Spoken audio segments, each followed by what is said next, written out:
Hello everybody, in this tutorial I'll show you how to get organic in Astroneer.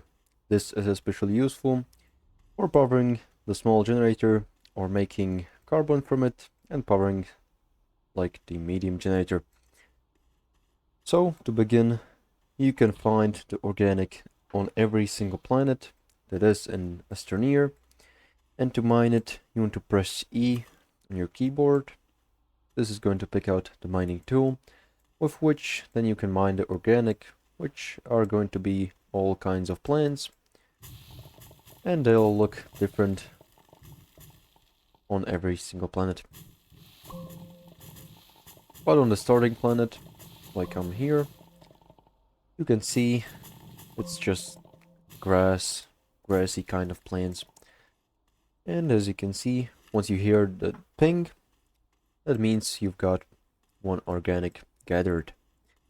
So this is pretty much all. How to get organic in Astroneer. Make sure to like and subscribe if you found this helpful, and see you in the next one.